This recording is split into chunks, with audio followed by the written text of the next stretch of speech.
Suspense.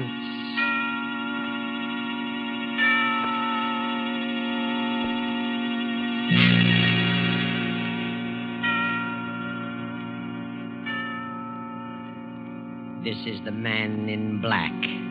Here again to introduce Columbia's program, Suspense. Our star tonight is Bela Lugosi, playing the part of Professor Antonio Basile, psychologist.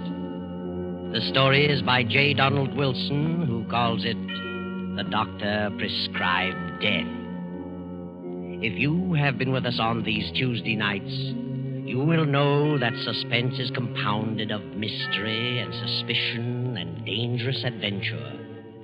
This series of tales is calculated to intrigue you, stir your nerves, to offer you a precarious situation, and then withhold the solution until the last possible moment. And so it is with the Doctor Prescribed Death and Bela Lugosi's performance. We again hope to keep you in suspense. Professor Antonio Basile has a theory, but let him tell you about it. As a psychologist, I have worked out a theory I know to be sound.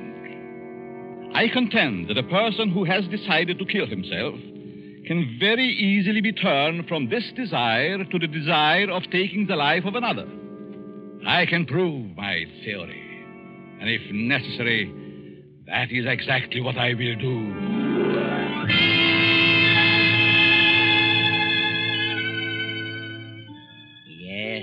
Professor Antonio Basile has a theory, but only a theory.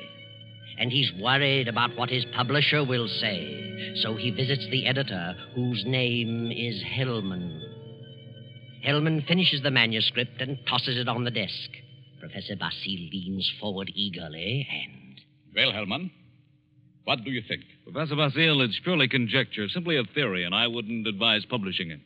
I worked on that theory for a long time. I'm positive of it. I know it'll work. Suppose it will. What good is it? What good have you accomplished if you can prove it'll work? Are you laughing at me, Hellman? It's so silly. An ordinary human being has suffered reverses. Is sick of it all. He wants to leave it all behind. And you say he can be changed to want to kill someone else. I do. Self-destruction and the destruction of other life are closely related in the mind. The dividing line is very thin. It's ridiculous. And you won't publish it? Granger would fire me. Why? He told me that, in his opinion, you should be in the asylum. Mr. Granger said that. Does he think I'm insane? How do I know? Hellman, Mr. Granger didn't say that. It's you who thinks I'm crazy. You've never liked me. For some reason, you are trying to tear me down. Well, we'll see, Mr. Hellman. We'll see. Now, wait a minute. I'll show you whether my works are illogical. I'll show you whether I'm insane. Oh, calm down. I'm going to make you eat those words. I know you don't like me, but I'm going to prove that my theory is sound. Good night. Wait a minute. Basile, wait. You wait, Hellman. You wait. Yes, wait, Hellman. Wait. Professor Basile, seething with resentment, rushes from the office and strides angrily down the street. Insane, huh? I'll prove my theory. I'll find a subject. I'll find someone who wants to take his own life. And so Basile goes home, late for dinner. He finds a note from his wife, Myra, saying she's decided to attend the opera and will be home around 11:30. Then Professor Basile gets an inspiration. He goes to the bridge over the deep canyon, the bridge called Suicide. And strangely enough, he hasn't long to wait. As he stands against the railing in the fog, a figure appears a few feet beyond, stops, prepares to leap. Don't do it. Wait a minute. Listen. Huh? That's very silly. Let go of me. Oh, no. I couldn't do that. I need you. I don't need you. Don't you know this is against the law? You're not an officer. You can't stop me. It's 500 feet to those tracks below. Hard steel rails. And don't believe what they all tell you about not being conscious of what happened. You'd know. People don't die instantly. Let loose. They lie in agony for minutes and sometimes for an hour. It's a horrible death, I know. How do you know? I'm a doctor. Doctor. Yes, I can tell you much simpler ways, much less painful ways, and quicker. You're a nice young girl, an intelligent girl. You wouldn't want it to happen this way. Maybe after I talk to you a while, you wouldn't want to do this at all. No? No. Now, come on. Let's talk it over. Maybe a few minutes' talk will change the entire picture for you. What could you do to help me? If you'll come, I'll tell you. There's a motive back of your wanting to do this, and I'd like to know what it is. Nothing doing. Haven't you any relatives? Any loved ones you'd like to do something for? Yes? Then if you talk with me for a while, maybe I can find my way clear to help those people. You sound crazy to me. Oh, no. All right, I'll... Where? My apartment. Let's go.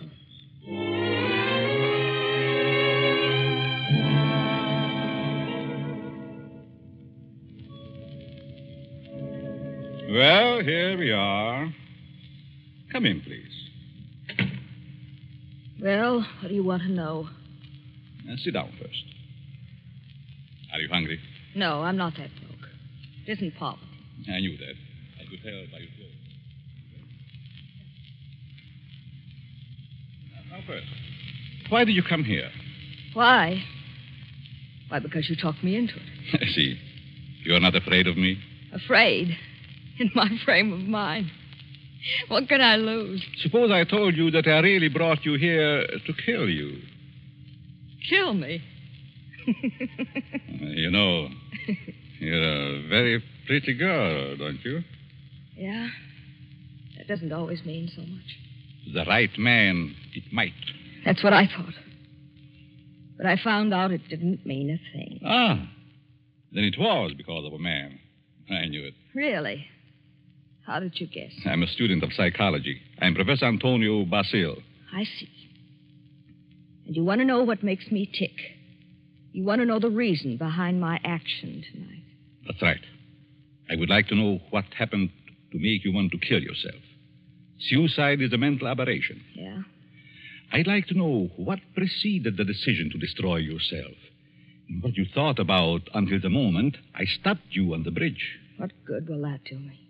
You said you weren't broke, but you also said you had some loved ones you'd like to do something for. I meant I wasn't broke to the point of being hungry. I have a few dollars. But you suggested help for someone in larger terms. Yes, I did. Who is the loved one? My mother? You are her only means of support? Yes. And you intend to kill yourself? Yes. That's being selfish, isn't it? Selfish? Yes. You are concentrating solely on self. You think so? What else? The first law of human nature is self-preservation, right? I suppose so. The second law is the preservation of family. Yeah? So you decide to deny the first law and destroy yourself. And as a consequence, deny the second and leave your mother alone and in need. You indicate a form of insanity. What would be normal? To destroy the other person. The one who has done you wrong. Have you hurt him? No. Then the one who has done wrong should be the one to suffer. You have no legal recourse? Legal recourse? No, I haven't, I'm sorry to say. And you would kill yourself to let your poor mother suffer because of the wrong of another. Why shouldn't he be the one to suffer? I suppose you're right. Why shouldn't he? What happened after all? Why not tell me about it? Were you married? No. He never seemed to find time to get around to marriage. What's your name? Gladys. Gladys Tanner. How long had you known him? Almost 4 years. And you always thought he meant to marry you? Yes. Until 3 weeks ago. Yes? On July 1st, he had to leave town for a week on business. Said he was going to Kansas City. When he came back, he seemed to be too busy to see me. Then a week ago, I found a snapshot along with several others in his desk in his home. May I see it? Certainly. It's a picture of him and another woman. But the picture was not taken in Kansas City. It wasn't. No, it was taken on the beach at Atlantic City. And it's dated by the finisher, July 3rd. Since he returned, he's refused to see me. Yesterday, he finally said he didn't care to see me anymore. That I'd better forget him. But it isn't so easy as that, is it? No. I figured I'd done something. And blame myself. Do you know this blonde woman in this snapshot? No. Then it must be a woman he has met recently. You've known him for 4 years. I don't think you are to blame. He's the one in the wrong. And he should be made to suffer. How? You were going to kill yourself. Why should you? Kill him instead. He double-crossed you. He deserves it. Now, let me go a little deeper into the situation. Whenever a person has reached the conclusion to take his life...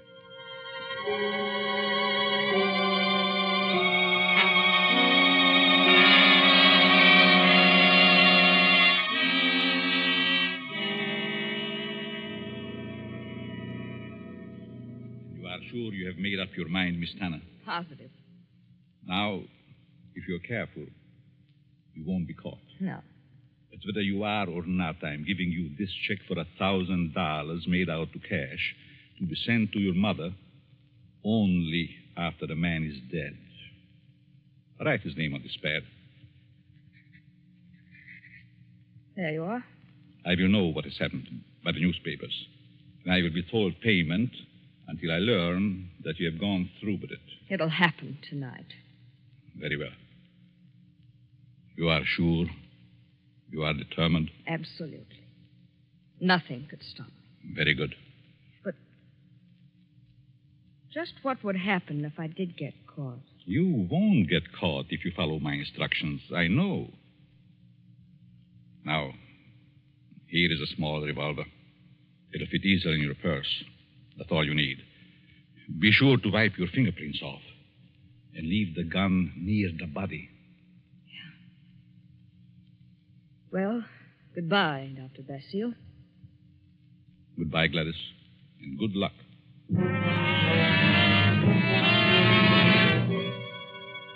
Professor Basile watches Gladys as she crosses the street to the dimly lighted bus stop. Then he rushes to his car and drives away. A few minutes later, he comes to a stop at Hellman's house. Hellman, the editor who ridiculed his theory. Just a minute. Oh. Hello, Basile. Good evening, Herman. Thought I'd drop out to have a little chat with you. Well, why this time of night? It's kind of late, isn't it? 11. Didn't think that was late for you. No? Come in. Thanks. Sit down. What's on your mind? I want to talk to you about my theory you ridicule so definitely. My theory about suicide. Oh. Well, I just don't believe it, that's all. And I said I'd prove it, didn't I? Yes, but what are you getting at? It's going to be proved. My theory is going to be proved tonight. Well, that's fine. Go right ahead and prove it. I don't like you, Hellman. I never liked you. And I know you don't like me. I can't help that, Basile. What are you staring at? Is there someone here with you? Certainly not. Why? That's a woman's purse on the Davenport. Oh, my secretary dropped by earlier this evening with the manuscript. She must have forgotten it. She's not here now? Of course not. Then I'll continue. I found a subject. A girl who was ready to commit suicide because a man jilted her. In a few hours, I was successful in changing her thoughts from suicide to homicide, and she is going to kill the man tonight.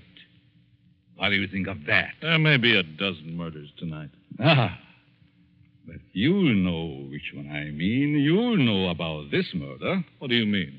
Because I'm going to tell you who the victim is going to be. You know who the intended victim is? Why don't you stop it? But then I wouldn't have proved my theory. If you put this girl up to it, you're as guilty as she is. You're insane, Basile, hopelessly insane. You think so, Herman? The whole idea is mad, too utterly ridiculous for words. No sane man would ever think of such a useless, senseless idea. And for heaven's sake, stop laughing. I'm thinking about the victim when he learned. Who is the victim? Martin Hellman. Me? Yes, you. I don't believe you. You will this time. Who is this girl? I know no girl who'd want to kill me. This one does. Now. Oh, nonsense. However, I wouldn't put it past you to hire someone to do something like this. No, this girl is no fake. This girl is serious, deadly serious. You probably hypnotized some poor woman, figuring she'd never remember what happened. Oh, Hellman, you underestimate me. Maybe I do underestimate your evil mind. But believe Put me... up your hands, Hellman. Get away from the desk. I'll just take care of that gun, Hellman.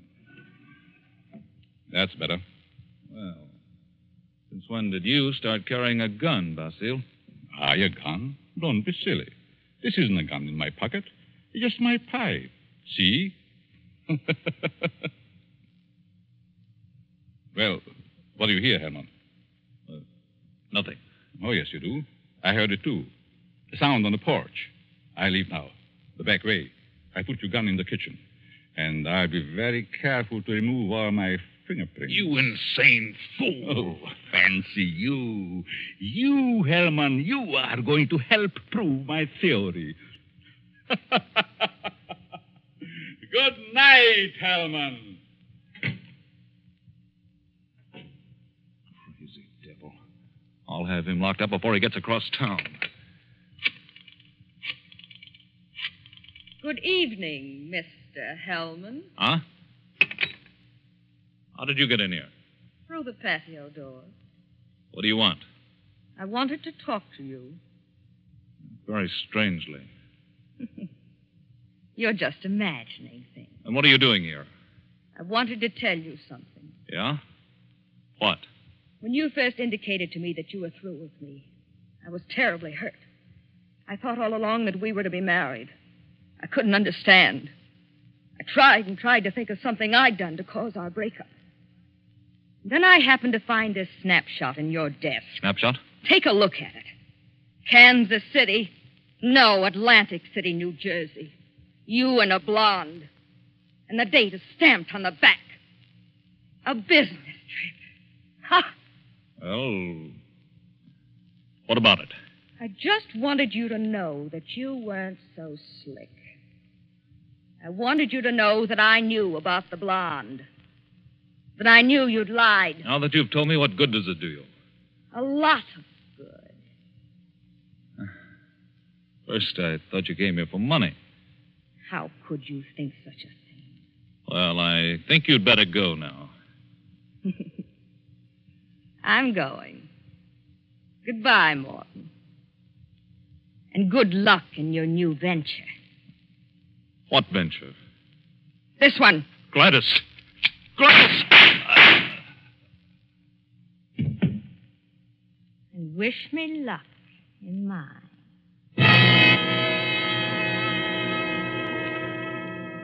Gladys stands staring a moment at the body of Hellman, then wipes off the gun, drops it to the floor, takes the professor's check from her purse, steps to Hellman's desk and writes a note. Then she puts the note in an envelope with the check, addresses it, stamps it, turns out the lights, and steps out into the dark street. At the corner, she drops the envelope in the mailbox and disappears.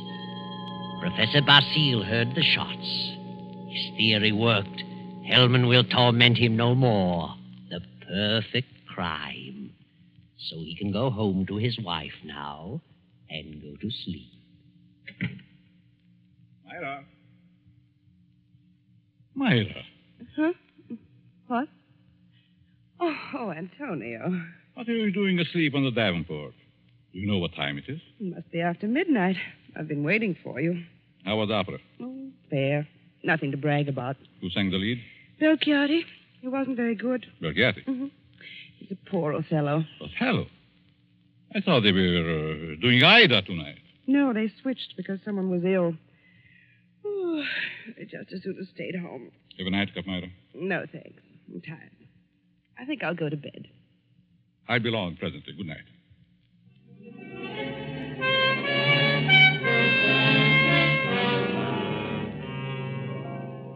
Then the night passes and the morning comes. The professor rises cheerfully and prepares for breakfast. Then... I get it, Myra. Yes? Are you Professor Basile? Yes. May we come in? We'd like to talk with you. Of course. What is it you want? Is your wife in? Yes. We'd like to see her, too. What? Oh, I'm Lieutenant Davis. Detective headquarters. Well, what do you want? Will you call your wife? Why, certainly. Myra. But what's this all about? What is it, Antonio? These men are from detective headquarters. They want to talk to us. Really? What about? May I ask where you were last night, Mrs. Basile? Certainly. I went to the opera. What time did you get home? Oh, I imagine it was around 11 or shortly after. Mm-hmm. Were you at home last evening, Professor? Well, I was at the club and got home about 12:30. By the way, do you know a Morton Hellman? Certainly. What about him? He's been murdered. Murdered? Good Lord. When? Around midnight last night. I found him this morning. How terrible. Why, I've known him for years. He was editor-in-chief of the company publishing my writings. I'm a psychologist, you know. Yes, we know. But what do you want to know from us? We weren't connected socially with Hellman, just in business. Did you know him, Mrs. Basile? Yes, I knew him very slightly. Do either of you know of anyone who'd have reason to kill him? Certainly not. Everyone thought highly of him. Did you ever hear of a girl named Gladys Tanner? Lady Stanner? No. Did you know of a Gladys Tanner, Mrs. Basile? No. Is this your purse, Mrs. Basile? Why, of course it is. That's the one I gave you last Christmas, Myra. Well, yes. I must have lost it downtown. Where did you find it, Lieutenant? At Hellman's home. Hellman's home. Well, how in the world? Good heavens, but We how... found it on the sofa. Well, I can't imagine how it could get there. And this is the revolver that killed Hellman, found on the floor beside him. What? No fingerprints on it, however. What? May I see it? Why, Myra, this is your gun. I bought this for you 2 years ago when I went on the lecture tour. Yes, I think it's mine, but it just doesn't make sense. Did you have the gun in your purse when you lost it last night? Well, perhaps I did. I'm so confused now. I can't remember. That thing, Myra. The thing, it is terrible. Oh, I know. Oh, dear, I feel ill. Did you ever fire this gun? Yes, once last year up in the mountains. I wanted to see how it worked. Ever reload it? No, I've never reloaded it. I just didn't think about it. Maybe I did put it in my purse. Why, I don't know. And whoever found the purse may have used the gun to... Oh, I just can't seem to think. This gun misfired on the first 2 shots. The other 3 killed Hellman. This is the most amazing piece of coincidence I ever heard of. Why would my wife want to do such a thing? Why should she get to Hellman? She hardly knew him. Are you sure about that, Professor? Of course. Well, sorry to say that I don't believe her. What? This is ridiculous. This is going to be a shock to you, Professor, but here's a snapshot we found on Hellman's desk. Taken in Atlantic City last July. Good heavens. Why? This is you, Myra. You and Hellman. You were at your mother's in Florida in July. Myra, look at me. What does this mean? I can't. And I can't believe such a thing. May I have the purse, the gun, and the photo? Thank you. I'm sorry, but I'll have to take her down to headquarters. But I didn't kill him. I didn't. I wouldn't. I loved him. Myra. You better pull yourself together. You'll have to go back. You'll want photos and fingerprints. Yes.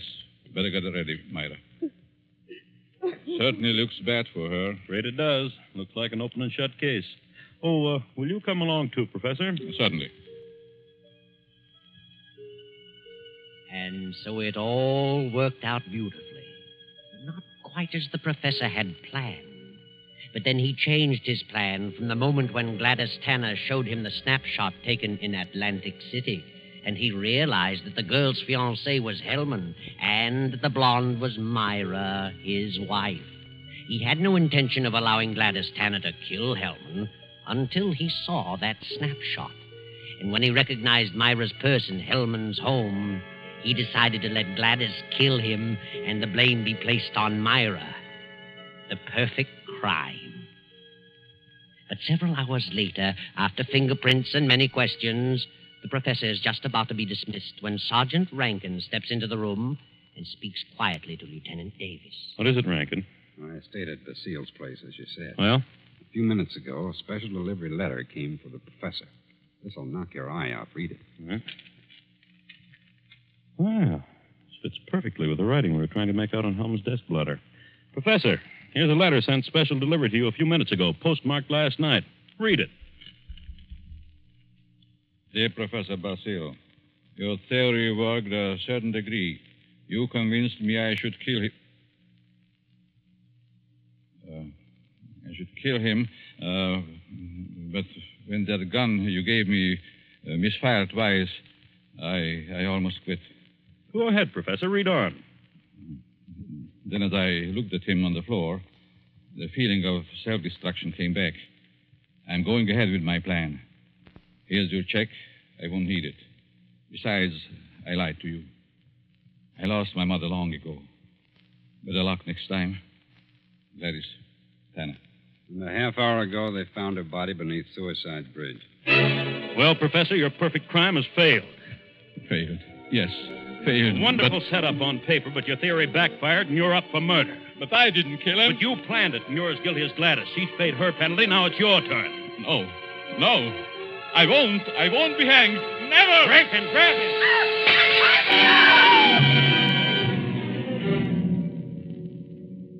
And now the doctor lies on the sidewalk 17 stories below. His entire theory worked in reverse.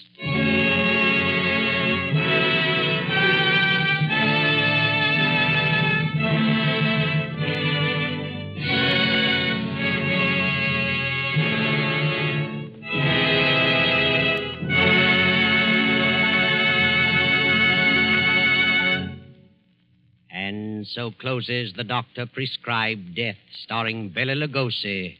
Tonight's story of suspense. It came to you from Columbia Square in Hollywood.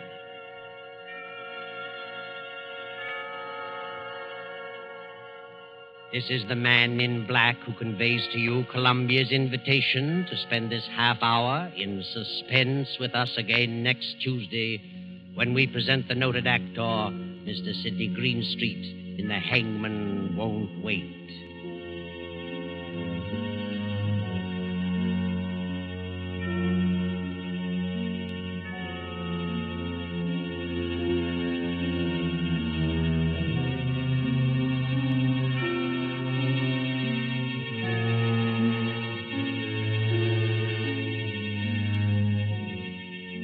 William Spear, the producer, Ted Bliss, the director, Lud Gluskin, the musical director, Lucian Mahuik, the composer, and J. Donald Wilson, the author, collaborated on tonight's Suspense.